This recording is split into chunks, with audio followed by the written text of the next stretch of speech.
ውድ ቤተሰቦች እንዴት ናችሁ? የዛሬው ደግሞ የሚገርም ነው። አልጋው ቀለና ደግሞ ኋላ ሆነ። አረ ተው ይዘው ተውኝ። የዘንድሮ ደግሞ ባሰባቸው። እዛ ጋ አባቱ የሰው ፊት ይገርፈዋል። እዚህ ጋ እሱ ከዚች አለሌ ጋ አብሮ እንትን ይላል ማለት ነው።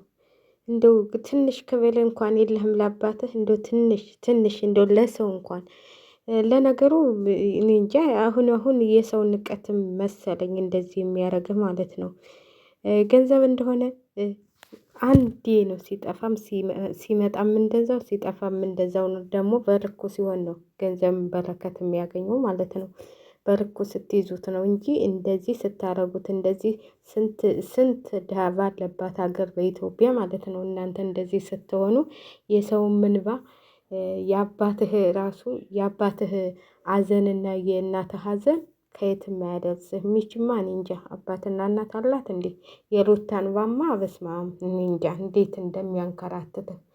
እንደ ሩታ አይነት መቼም ዙረህም አታገኝም። እንኳን ይች እኮ በቃ ይች እኮ አሁን ሌላም እንደዚህ ሌላም ሚስት ያለውን ሰው ጊዜ እያጨችው ነው ማለት ነው ደግሞ ለመብላት እና እኔ የሁለቱም መጨረሻ እንደው አይቼው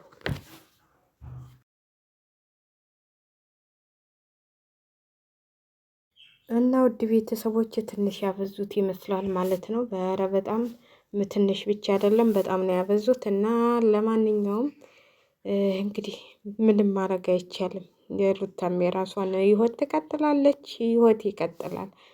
ወንድ ቢሄድ ወንድ ይተካል። ብቻ እናት ትኑር። እናት፣ አባት፣ እህት፣ ወንድም ይኑረው ብቻ። ሌላው ትልፍ ነው። ስለዚህ ትልፍ ነው አንተ ማለት ነው፣ ለሩታ ማለት ነው። አንዳንዴ በእኔ ይደርሳል የማይሉ ሰዎች ማለት ነው። በእኛም እኮ እንዴት እንደሚመጣ አናውቅም የማይሉ ሰዎች ማለት ነው። የሰው ባል ቀምተው እንትን ሲሉ በጣም ይገርሙኛል። የሰው ባል ቀምታችሁ እንግዲህ የሰው ባል ቀምታችሁ እንደዚህ እኔ እንደው ምንም ቢሆን እንደው ትዳር ሳይፈታ ከሴት ጋር ሲዝናና ያየሁት ወንድ እሱን ነው።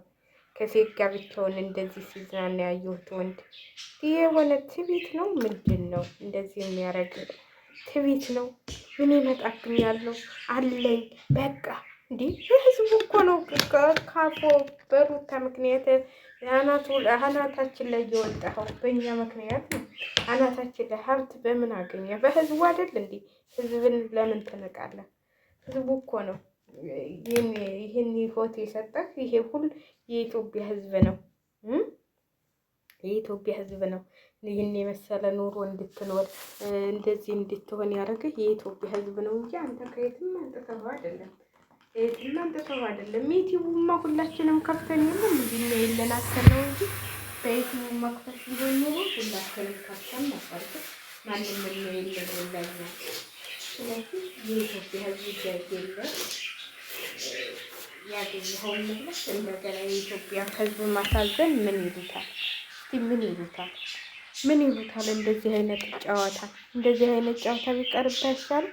ከሩታ ጋር እኮ ቢሆን በስስት በጉጉት ነበር የምንጠብቃቸው። በቃ ሩታና አብርሽ ዛሬ ምን ይሰሩ ይሆን እያል፣ ሩታና አብርሽ ምን ይዘው ይመጡ ይሆን ዛሬ ደግሞ እያል። አሁን ግን እዛች ጋር ምን ሲያደርግ ይመጣ ይሆን እያለ ነው የምንጠብቀው ማለት ነው። ምን ይዘው ይመጡ ይሆን? ከዛች ጋር ምን ሲያደርጉ ዛሬ ደግሞ አልጋ ያሳዩን ይሆን? ዛሬ ደግሞ ምን ያሳዩን ይሆን እያለ ነው በጉጉት የምንጠብቃቸው ማለት ነው። ከሩታ ጋር ግን ሲሆን ጥሩ ነገር ነው። ሁሉም የሚጠብቃቸው። ስለዚህ አንተ ታውለሃል፣ እናት ታውለሃል።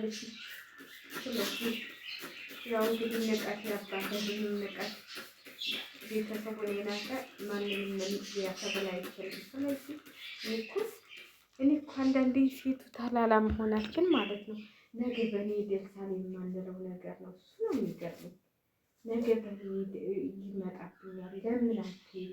ነገ እኮ ባንቺም ይከሰታል ይሄ ነገር እኮ በሩታ የተከሰተው ለአንቺም አይቀርልሽም። ለአንቺም ድሮ አሉ አባት ልጅ ልጅ አባቱን ዝንጀሮ እንግዲህ የገጠር ልጆች ከሆናችሁ ዝንጀሮ ይጠበቃል። የገጠር ልጆች የሆን ነው ማለት ነው።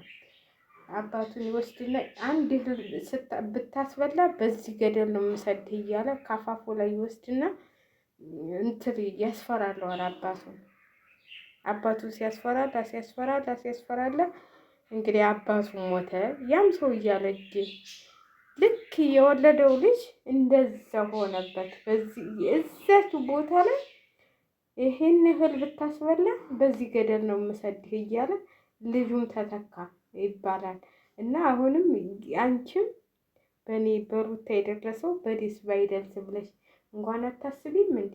ይደርሳል፣ ይደርሳል። አብርሽ ይቀጥላል። ሌላ ሴት ሌላ ህንጊዜ እየታጨች ነው፣ ህንጊዜ እየታጨችለት ነው። ሌሎቹ ጓደኞቹ ደግሞ ማለት ነው፣ ሌሎቹ ጓደኞቹ ደግሞ ሌላ እያጩለት ይሆናል። ምን ይታወቃል?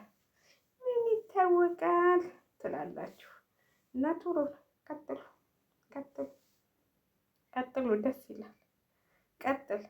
የልጅ ክርስትና እንኳን አልመጣህ። ይኸው ጥሩ አባት ብትሆን ልጅ ክርስትና አብረህ ትቆም ነበር።